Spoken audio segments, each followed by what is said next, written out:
All right. We'll go ahead and you can go ahead with an opening statement, then we'll open it up to questions via the hand raise. Yep. We took off Wednesday and really spirited good practice yesterday. Film session went over some of the missed opportunities we had, some of the good things we did against Auburn. Like we said, when watching the tape, we ran plenty of good enough offense. I thought our offensive flow was better. Some shot making in the second half, not as good as first half. Georgia comes in with a good team playing well. Mike has done a really good job. They got around 7 guys in the transfer portal. And those guys are all making great impacts.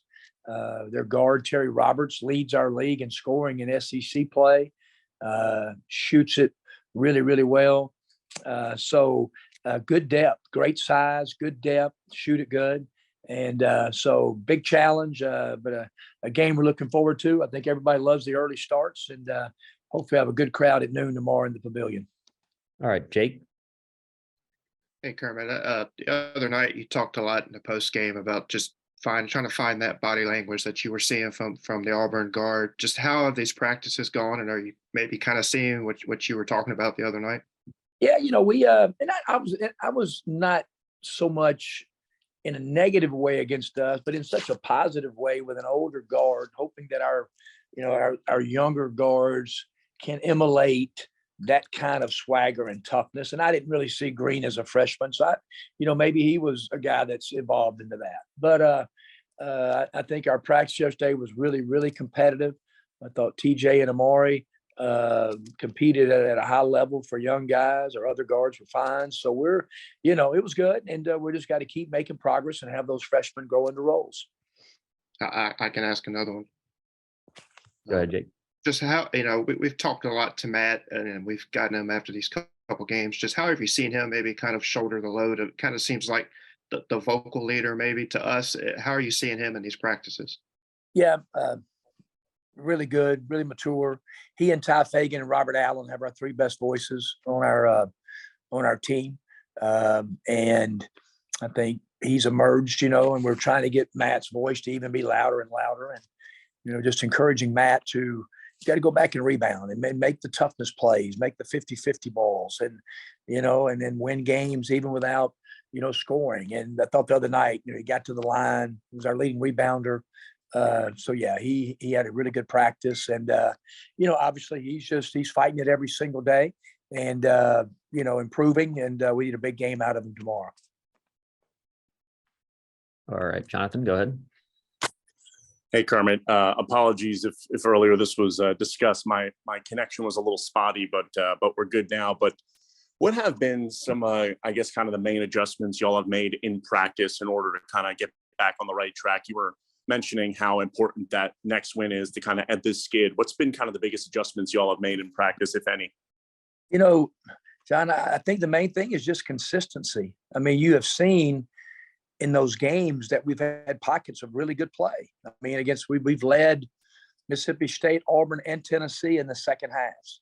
And so there's been good enough play. I mean, up Tennessee big, up Auburn by 7 or 9, up Mississippi State 7 in the second half.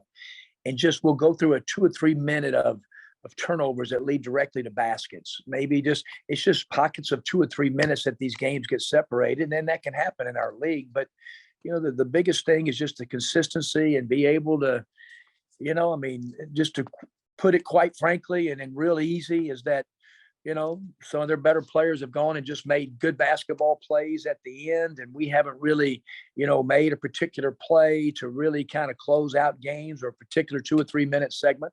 And so I think the biggest thing is just we've had some good play. We just got to get more consistent, tougher down the stretch. And we got to lean on our defense when shot making is not there.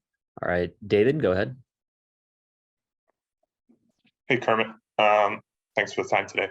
I guess just following up on that, how do you in season, I guess, go about crafting that consistency? I mean, what needs to happen for that to translate? Yeah, I mean, great question. I think the biggest thing is, David, practices still really matter. And so yesterday's practice, we're about to go to practice today at noon, the physicality of it. And just trying to get better and better and better. And, like I said, I really think, our last win was Temple, and it's been about 3 weeks ago. And so long time. And so I think that, getting the winning taste back in your mouth and try to gain some momentum, but we can only control that. And, so we're adjusting, tinkering with offense. We played good enough offense the other night to win, and we didn't defend it like we needed to. Give Auburn credit with some shot making ability. So you're studying every possession, staff, analytics, all the different things, combinations in practice. And I guess in the bottom line, we just need more guys to play at their peak level, in these games. You mentioned obviously you need a win. The last win was Temple. I mean, how much can you feel? Snowballing is probably not the right word, but I mean, how much do you feel the momentum, I guess, of the losing streak? I mean, is that something that's weighing on this team, do you feel?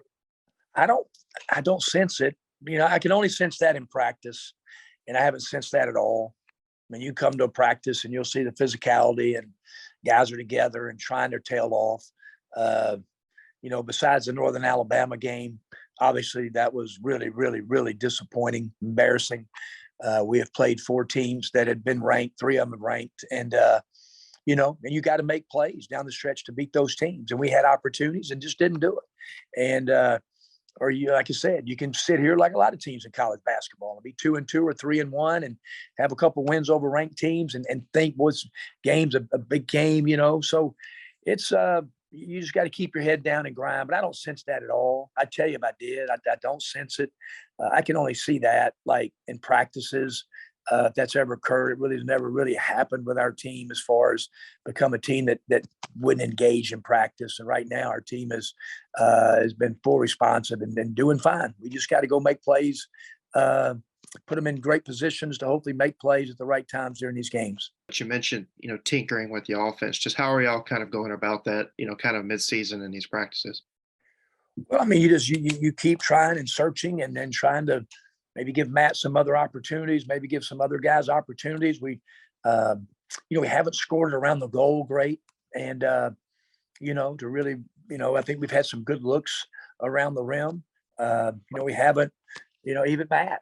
I mean, even for Matt, he hasn't shot it great in SEC play. And he's had some great looks, Deshaun has had some great looks and still trying to find his way. And so, I just got to keep encouraging, try to, get guys to take quality shots. And like I said, it's something that evolves. Every coach in America is doing it. Just trying to find ways to put yourselves in better positions. But what we've got to hang our hat on is that in times that we do not shoot the ball well, which has occurred recently for sure, we've got to become a better rebounding team. It's something we haven't done well in SEC play. And 50-50 balls.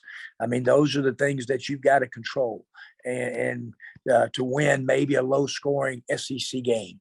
And it's something that we have not done. And so, we're working on rebounding every single day and, still mindful of our legs and energy and the whole thing like we will today at noon.